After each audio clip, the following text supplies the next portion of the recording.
Hello guys, welcome to another video. दोस्तों, आज मैं एक और स्टोरी को ट्रांसलेट करने जा रहा हूं और हमेशा की तरह मैं इसे हिंदी में ट्रांसलेट करूंगा। तो इस वीडियो में मैं आपको वर्ड बाय वर्ड मीनिंग के बारे में बताऊंगा और साथ में ग्रामर के पार्ट को भी कवर करूंगा। तो आपसे गुजारिश है, वीडियो को लास्ट तक ज़रूर देखिएगा ताकि आप इसको अच्छे तरीके से समझ सकें। तो वीडियो शुरू करते हैं। वीडियो का जो टाइटल है वो है the mouse and the bull. Mouse कहते हैं चूहे को और बुल कहते हैं सांड को या बैल को। तो इसका क्या मतलब हुआ? The mouse and the bull, यानी कि चूहा और बैल। ये था हमारा टाइटल। इसको मज़ीद पढ़ते हैं। Once upon a time there lived a big bull in a village. Once upon a time, एक समय की बात है। There lived a big bull, एक बहुत बड़ा जो बैल है वो रहता था। इन अ विलेज, एक गांव में। The village was situated near a lake. Situated का मतलब होता है वाक़या होना। तो जो गांव था वह सिचुएटेड, वो वाक़या था नियर अ लेक। लेक कहते हैं झील को, नियर का मतलब होता है करीब। तो जो गांव था वो एक झील के करीब वाक़या था। वन डे, एक दिन, when the bull felt thirsty. Feel thirsty का मतलब होता है प्यास लगना। तो यहाँ पे सेकंड फॉर्म है फेल्ट थर्स्टी।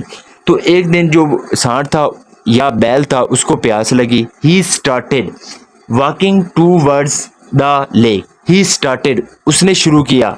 वॉकिंग, चलना। टूवर्ड्स, की ओर। द लेक, झील की। तो उसने झील की ओर चलना शुरू किया। There was a tiny mouse living in the same village. There was a tiny mouse. Tiny का मतलब होता है छोटा। तो छोटा चूहा living रहता था in the same village, उसी गांव में। उसी गांव में एक छोटा चूहा भी रहता था। The mouse was sitting by the side of the lake and basking in the sun. The mouse, जो चूहा था, वाज सिटिंग, वो बैठा हुआ था। यहाँ पे वाज के साथ वर्ब की फोर्थ फॉर्म है। जब वाज या वर्ब के साथ वर्ब की फोर्थ फॉर्म लगती है तो वो हमारा पास्ट कंटिन्यूअस टेंस का वाक़या कहलाता है। तो जो चूहा था वो बैठा हुआ था by the side of the lake. By the side का मतलब होता है की तरफ या की ओर। तो वो झील की तरफ बैठा हुआ था। एंड बास्किंग इन द सन, बस का मतलब होता है सेकना, और बास्किंग इन द सन यानी कि वो धूप से सेक रहा था। तो इसका क्या मतलब हुआ कि जो चूहा था वो झील की और बैठा हुआ था और धूप सेक रहा था। The bull who was going to drink water from the lake stepped on the tail of the mouse. The bull, जो सांड था या बैल था, who was going to drink, जो कि जा रहा था, टू ड्रिंक, पीने के लिए, वाटर, पानी, जो पानी पीने के लिए जा रहा था, फ्रॉम द लेक, झील से। स्टेप डाउन, स्टेप डाउन का मतलब होता है कदम रखना। तो उसने कदम रखा on the tail of the mouse. Tail कहते हैं पूंछ को। तो उसने चूहे की पूंछ पर पैर रखा या कदम रखा। तो यहाँ पे जो हुआ है ये एक रिलेटिव प्रोनाउन है जो कि बुल के लिए लगा है, एडजेक्टिव का काम कर रहा है। तो इसका क्या मतलब हुआ कि सांड जो कि झील से पानी पीने के लिए जा रहा था, उसने चूहे की पूंछ पर कदम रखा। The mouse squid in pen. Squid का मतलब होता है चिल्लाना। तो जो चूहा था वो दर्द में चिल्लाया। पेन का मतलब होता है दर्द। He looked at his tail. He looked at, उसने देखा, एट हिज टेल, उसकी पूंछ पर। तो उसने अपनी पूंछ को देखा। It was completely crushed. Completely का मतलब होता है मुकम्मल तौर पर। तो वो पूरी तरह या मुकम्मल तौर पर क्या था? क्रश्ड। क्रश का मतलब होता है कुचल जाना। तो वो पूरी तरह कुचल गई थी। This foolish bull has crushed my tail. This foolish bull यानी कि ये जो अहमक सांड है, इसने क्या किया? हैज़ क्रश, इसने कुचल दिया है माई टेल, मेरी पूंछ को। यहाँ पे हैज़ के साथ वर्ब की थर्ड फॉर्म है। जब हैज़ या हैव के साथ वर्ब की थर्ड फॉर्म लगती है तो वो हमारा प्रेजेंट परफेक्ट टेंस का वाक़या कहलाता है। I'll bite this bull to death. Bite का मतलब होता है काटना। तो I'll bite this bull to death का मतलब है कि मैं उसे काट काट कर मार दूंगा। This mouse said to himself. ये जो चूहा था उसने मन ही मन में कहा। And jumped on to the bull's back. Jump on का मतलब होता है छलांग लगाना, तो उसने छलांग लगाई टू द बुल्स बैक। यहाँ पे बुल के बाद अपॉस्ट्रोफी एस है, इसका मतलब होता है का के की। तो यहाँ पे उसने क्या किया, जो सांड था उसकी पीठ पर उसने छलांग लगाई एंड स्टार्टेड, और शुरू किया बाइटिंग हिम, उसको काटना with his sharp teeth. Sharp का मतलब होता है तेज, तो आपने तेज दांतों से उसको काटना शुरू किया। The bull didn't feel any pain. जो बुल था उसको कोई दर्द महसूस नहीं हुआ। He was rather unaware of the presence of a little mouse on his back. He was rather unaware. Unaware का मतलब होता है पता ना होना, किसी चीज़ का पता ना होना या किसी चीज़ से आगाह ना होना। तो वो आगाह नहीं था। ऑफ द प्रेजेंस, प्रेजेंस का मतलब होता है मौजूदगी।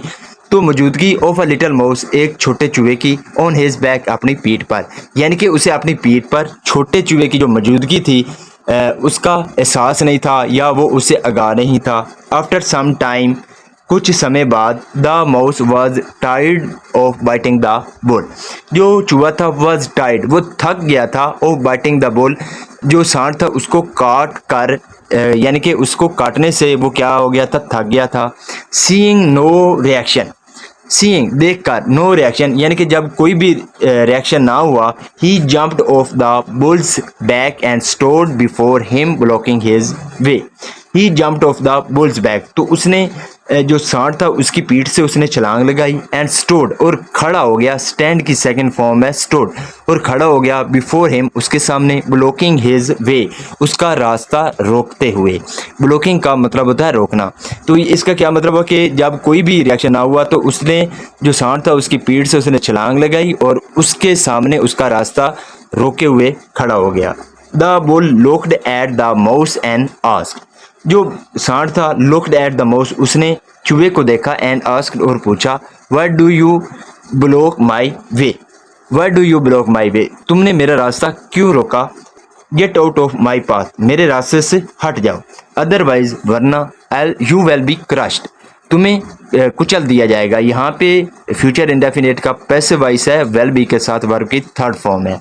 तो वरना तुम कुचले जाओगे।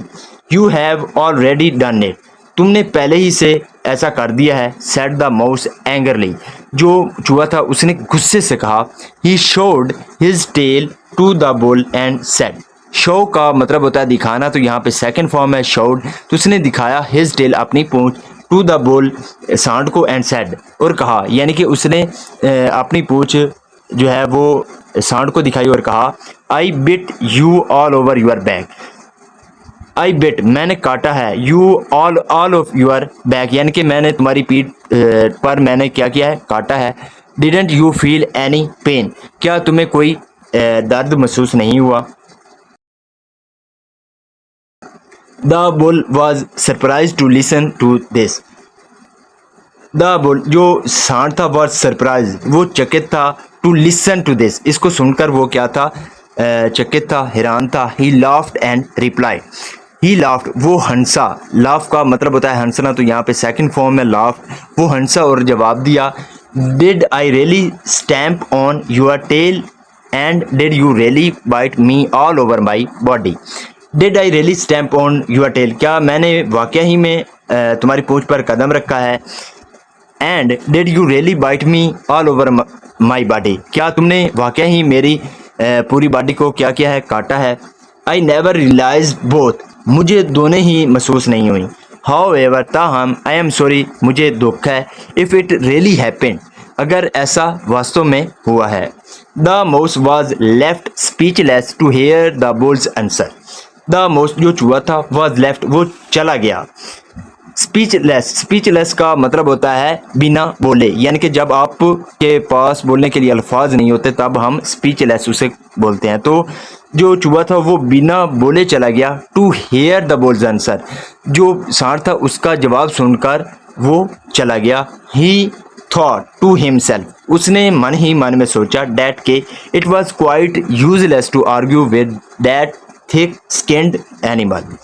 It was quite useless, useless का मतलब होता है बेकार, तो ये बेकार है to argue with that thick skinned animal, argue का मतलब होता है बहस करना, तो थिक का मतलब होता है मोटा, स्किन्ड एनिमल यानी कि मोटी जल्द वाला जो जानवर है उसके साथ बहस करना बेकार है।